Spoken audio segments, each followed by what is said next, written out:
Secret clue word में आप सबका स्वागत है। आज का वीडियो एक वियर्ड एंड मिस्टीरियस डेथ के बारे में है जिसे आज तक कोई सॉल्व नहीं कर पाया। Let's discuss more about Elisa Lam. और 19 फरवरी 2013 को कैनेडियन टूरिस्ट की बॉडी एक लार्ज वाटर टैंक में से मिली थी। एलिसा लैम्प नाम की ये Canadian tourist Stay on Main hotel में रहती थी जो डाउनटाउन लॉस एंजलिस में है। 31 जनवरी को एलिसा लैम्प को आखिरी बार जिंदा देखा गया था और उसके पेरेंट्स ने 1 फरवरी को उसकी मिसिंग रिपोर्ट लिखाई थी। 21 साल की एलिसा लैम्प अपने पेरेंट्स के साथ ब्रिटिश कोलंबिया में रहती थी और यूनिवर्सिटी ऑफ ब्रिटिश कोलंबिया में वो स्टूडेंट थी। हालांकि 2013 में उसका रजिस्ट्रेशन नहीं हुआ था। 2010 में एलिसा ने ब्लॉग स्पॉट पर ईथरफील्ड नाम से एक अकाउंट बनाया। उसने ये अकाउंट 2 साल तक यूज किया। उसके बाद उसने एक ब्लॉग में ये अनाउंस किया कि वो टम्बलर पर अपना दूसरा ब्लॉग शुरू करने के लिए ब्लॉग स्पॉट को छोड़ देगी। एलिसा ने न्यूएल नोवा नाम से एक टम्बलर में अकाउंट क्रिएट किया जिसमें वो मोस्टली फैशन फोटोज, क्वाट्स और एलिसा अपने खुद की लाइफ के बारे में और डेली रूटीन्स के बारे में ब्लॉग्स बनाया करती थी। एलिसा ने सोशल मीडिया को अपनी लाइफ का एक इम्पोर्टेंट पार्ट बनाया था। इन सब बातों से आप, मैं या कोई भी इंसान यही समझेगा कि एलिसा सोशल मीडिया में अटेंशन पाने के लिए इतना एक्टिव रहती थी। हाँ, एक तरीके से ये सच भी है क्योंकि एलिसा फैशन फोटो के साथ साथ अपनी मेंटल इलनेस के बारे में भी पोस्ट किया करती थी। एक्चुअल में एलिसा बाइपोलर डिसऑर्डर की पेशेंट थी। अब आप सोचेंगी कि ये बाइपोलर डिसऑर्डर क्या है? तो बाइपोलर डिसऑर्डर एक मेंटल डिसीज है, एक मानसिक बीमारी जिसके सिम्टम्स है कि व्यक्ति का मूड स्विंग्स होना, सैडनेस, गुस्सा, ज्यादा उत्साह, इरिटेट बिहेवियर, रिस्क लेना, दूसरों को चोट पहुंचाना, बहुत ज्यादा रोना, खुद को चोट पहुंचाना, नींद कम आना या नींद ज्यादा आना, किसी को भी कुछ भी बोलना, ये सारे सिम्टम्स कॉमन है। वैसे तो ये सारे सिम्टम्स एपिसोड्स के वक्त दिखाई देते हैं, मतलब ये सारे सिम्टम्स कुछ दिनों या कुछ महीनों तक रहते हैं। उसके अलावा वो व्यक्ति नॉर्मल लोगों की तरह ही बिहेव करता है। इसके अलावा ये डिसऑर्डर ज्यादा stress, change of hormones, drugs and alcohol use और लाइफ में चेंज होने की वजह से ट्रिगर होते हैं।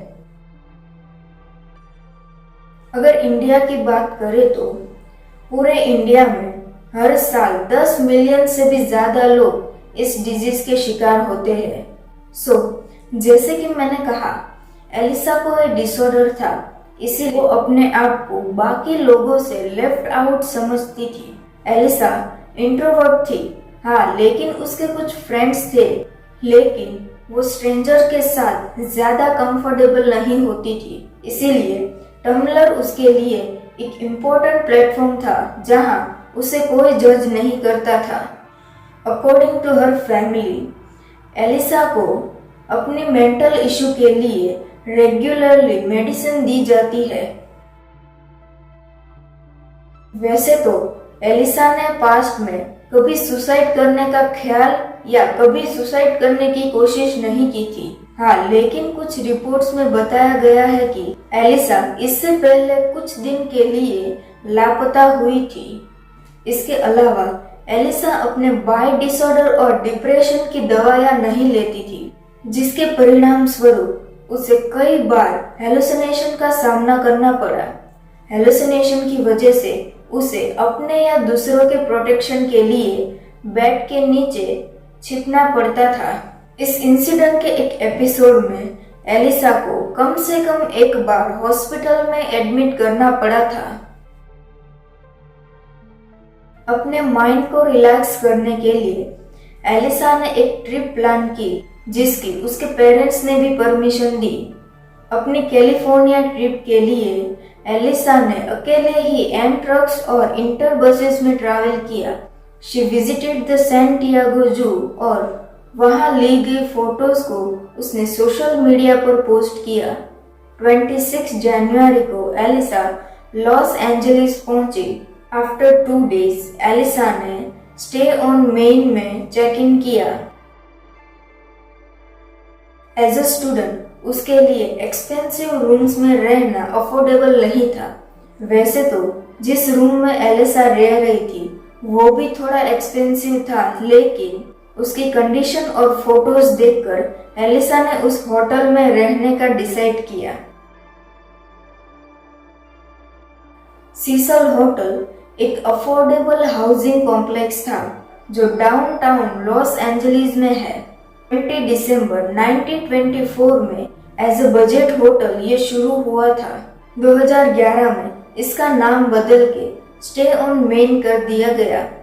इस होटल में 14 फ्लोर्स और 700 रूम्स है। इस होटल की हिस्ट्री सेवरल सुसाइड्स और मर्डर से भरी पड़ी है।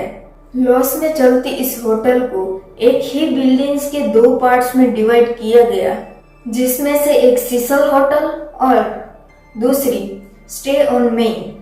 14 फ्लोर की इस बिल्डिंग में 2nd और 3rd फ्लोर को रेंट पर दिया जाता था। 4th, 5th और 6th में स्टे ऑन मेन होटल था जिसमें टूरिस्ट और बाकी लोग रहा करते थे। बाकी के फ्लोर्स पर ऐसे लोग रहते थे जिसके पास खुद का घर नहीं होता था और उसके साथ साथ मर्डरर, ड्रगिस्ट और कई सारे क्रिमिनल्स भी रहते थे। सीसल होटल की प्राइस कम थी, इसीलिए शेल्टर्स यहाँ पर आसानी से रह सकते थे। वैसे तो दोनों होटल्स के एंट्रेंस और लॉबीज अलग अलग है, लेकिन एक कॉमन एलिवेटर है जो इस स्टोरी में सबसे हॉरिफाइंग है, क्योंकि इस लिफ्ट का यूज कोई भी कर सकता है, टूरिस्ट भी और क्रिमिनल्स भी। एलिसा कुछ रूममेट्स के साथ 5th फ्लोर पर रहती थी जो शायद उन लोगों को जानती भी नहीं थी, लेकिन उसके रूममेट्स ने उसके अगेंस्ट कंप्लेंट किया कि एलिसा बहुत वियर्ड बिहेव कर रही है और बहुत अग्रेसिव भी है। उसके बाद होटल के लॉयर ने भी कुछ स्ट्रेंज बिहेवियर के रूप में डिस्क्रिप्शन दिया। इस सब के बाद एलिसा को एक प्राइवेट रूम दिया गया। रूम से शिफ्ट होने से पहले एलिसा ने अपने रूममेट्स के लिए एक नोट छोड़ा जिसमें लिखा था, go home and go away. Missing होने से पहले तक एलिसा रोज ब्रिटिश कोलंबिया में अपने पेरेंट्स को कांटेक्ट करती थी। 31 जनवरी को एलिसा सीसल होटल में चेकआउट करके सांता क्रूज के लिए निकलने वाली थी। उसके पेरेंट्स ने एलिसा से कांटेक्ट नहीं होने पर उसकी missing report Los Angeles police department में लिखाई और सर्च में हेल्प करने के लिए एलिसा की फैमिली लॉस एंजलिस आई। होटल स्टाफ जिसने एलिसा को देखा था उसने कहा कि वो अकेली थी और होटल के बाहर द लास्ट बुक स्टोर नाम की शॉप पर वो गई थी। द लास्ट बुक स्टोर की मैनेजर केटी, जिसने एलिसा को लास्ट टाइम देखा था, उसने कहा कि शी वॉज वेरी फ्रेंडली और वो अपने फैमिली के लिए गिफ्ट ले जाना चाहती थी। और कहते हुए केटी ने बताया कि एलिसा इस बारे में बात कर रही थी कि उसे जो बुक मिली है वो ट्रैवल के दौरान ले जाने के लिए हैवी है या नहीं। इस बात से पुलिस ने अनुमान लगाया कि उस वक्त तक एलिसा एकदम ठीक थी और सांता क्रूज के लिए वो रेडी हो रही थी। पुलिस ने कानूनी तौर पर जितना हो सके उतना एलिसा को खोजने की कोशिश की। पुलिस ने होटल के सारे 700 रूम्स में अच्छे से तलाश की और एलिसा के रूम में उसकी गंध पहचानने के लिए डॉग्स की भी मदद ली। डॉग्स के जरिए पुलिस ने टेरेस और बाकी बिल्डिंग्स में अच्छे से तलाशी ली, लेकिन उसे एलिसा के बारे में कुछ भी पता नहीं चला।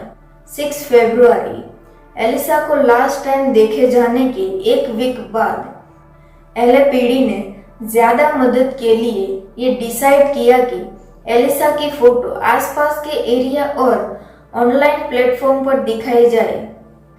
इस पोस्ट की वजह से लोगों का अटेंशन इस केस को मिला।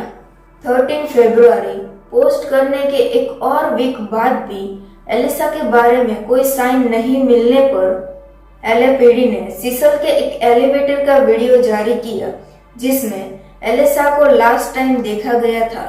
आगे बढ़ने से पहले please like, share and subscribe my channel. लगभग 2.5 मिनट के इस वीडियो में एलिसा को अकेले ही देखा जा सकता है। So let's take a look at the video.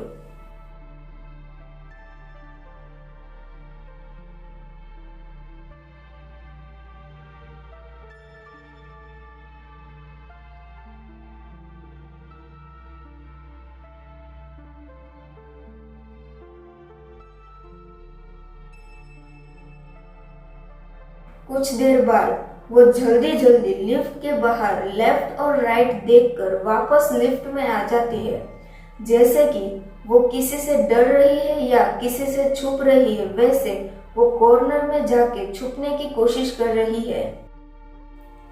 शायद क्रॉस चेक करने के लिए वो वापस लिफ्ट के बाहर देखती है। बाहर जाते वक्त वो जंप करती है जैसे कि उसे किसी ने धक्का मारा हो। Move left, come back to the elevator and again go out. अगर आपने नोटिस किया हो तो she almost make a T with her steps. इस टाइम कुछ लोगों का कहना है कि लेफ्ट साइड में she is talking to someone else.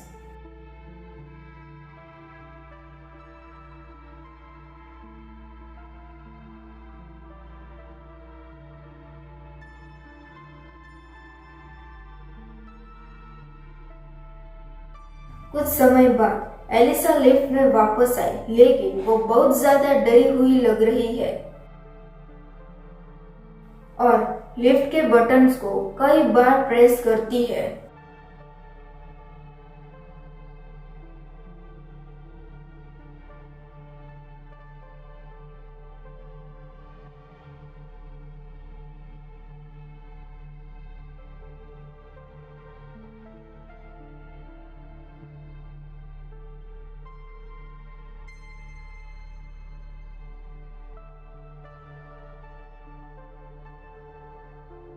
In this time वो किसी से बात कर रही हो ऐसा लगता है।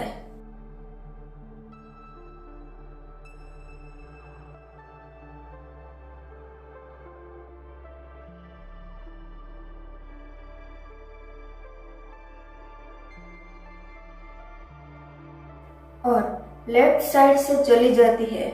अगर आप लोगों ने गौर किया हो तो इस पूरी फुटेज में लिफ्ट का डोर एक बार भी बंद नहीं हुआ। आमतौर पर फ्लोर सिलेक्ट करने के बाद या लिफ्ट के अंदर जाने के बाद ही डोर बंद हो जाता है। एलिसा के स्ट्रेंज बिहेव की वजह से ये वीडियो ने दुनिया भर में इस केस के लिए लोगों का इंटरेस्ट और भी बढ़ा दिया। कहा जाता है कि चाइना में इस वीडियो को 10 दिन के अंदर अंदर 3 मिलियन व्यूज और 40,000 कमेंट्स मिले। कई लोगों ने इस वीडियो को डिस्टर्बिंग वीडियो कहा, तो कई लोगों ने इस वीडियो को ब्लैक मैजिक और पैरानॉर्मल एक्टिविटीज के साथ जोड़ा। कुछ लोगों ने आर्ग्यूमेंट्स किए कि पब्लिश करने से पहले इस वीडियो के साथ छेड़छाड़ की गई है। लोगों ने ऐसा दावा किया कि टाइम्स कोड को अनक्लियर करने के अलावा कुछ पार्ट्स को स्लो कर दिया है। फुटेज में भी हमें एलिसा के कुछ मूवमेंट स्लो लग रहे हैं और ये भी कहा गया है कि लगभग 1 मिनट जितना फुटेज डिलीट कर दिया गया है। एलिसा की इन्वेस्टिगेशन के दौरान होटल में गेस्ट पानी के कम प्रेशर की वजह से कंप्लेन करने लगे। बाद में कुछ लोगों ने कहा कि उनके पानी का रंग काला था और टेस्ट भी काफी वियर्ड था। 19 फरवरी की सुबह को होटल के मेंटेनेंस वर्कर ने कहा कि 4 टैंक में से एक टैंक में लाश है। इन्वेस्टिगेशन में यह आया कि एलिसा की मौत डूबने की वजह से हुई है। शुरू में क्लेरिफाई नहीं किया गया था कि एलिसा टैंक में कैसे पहुंची, क्योंकि होटल के टेरेस पे पहुंचने वाले सारे दरवाजे और सीढ़ियां लॉक थी और सिर्फ स्टाफ के पास ही पासकोड और कीज थी। अगर उस डोर को फोर्सफुली खोला जाए तो अलार्म बजती है। डॉग्स की मदद से एलिसा की स्मेल पता चली, जो टेरेस के पास की विंडो पर आकर गायब हो गई। एलिसा की डेथ के बाद इंटरनेट पर एक वीडियो से पता चला कि होटल की छत पर आग से बचने के लिए आसानी से पहुंचा जा सकता है। इस सवाल के अलावा कि एलिसा छत पर कैसे पहुंची, लोगों ने ये सवाल पूछा कि क्या वो खुद टैंक पर चढ़ सकती थी, क्योंकि चारों टैंक्स 4x8 फीट के थे जो कंक्रीट ब्लॉक से बने थे।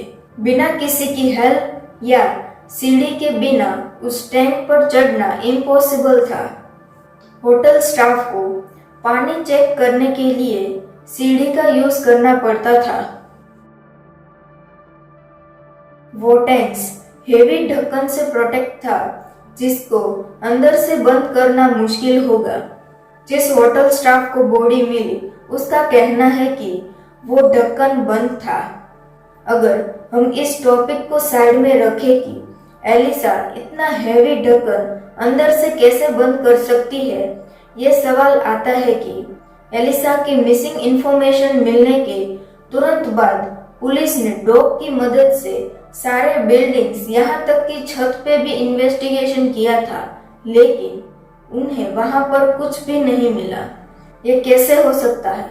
अगर एलिसा टैंक में से मिली तो टेरेस पर डॉग्स को कहीं ना कहीं उसकी स्मेल मिलनी चाहिए, लेकिन अनफॉर्चुनेटली पुलिस को वहां पर कुछ नहीं मिला। कुछ लोगों का मानना है कि एलिसा ने अपने आप या उसको किसी ने फोर्सफुली ड्रग्स दिए होंगे, जिसकी वजह से ही वो एलिवेटर वाले फुटेज में वियर्ड बिहेव कर रही थी। लेकिन अकॉर्डिंग टू रिपोर्ट्स उसकी बॉडी में ड्रग्स के ट्रेसेस नहीं मिले। एलिसा के रूम की छानबीन करते वक्त पता चला कि रिसेंटली एलिसा ने अपनी बाइपोलर डिसऑर्डर की दवाएं लेना बंद कर दिया था। तो हो सकता है कि किसी कारणवश या मेडिसिन ना लेने की वजह से उसके एपिसोड स्टार्ट हो गए हो और उसे हेलुसिनेशन होना चालू हो गया हो। आफ्टर हर डेथ उसके टम्बलर अकाउंट पर पोस्ट अपडेट हुआ था।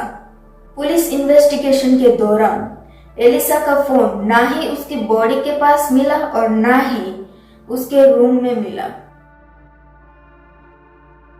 तो ये पोस्ट किसने किया होगा? कुछ लोगों का कहना है कि एलिसा का फोन जिसने चोरी किया है उसने पोस्ट किया, या किसी हैकर ने पोस्ट किया होगा, या टम्बलर से ही ऑटोमेटिकली किया गया था।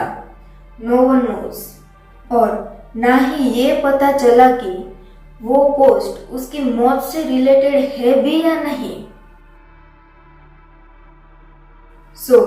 इन सारे सवालों के साथ एलिसा लैंग का केस यहीं पर क्लोज होता है। Until next time, stay safe and take care of yourself.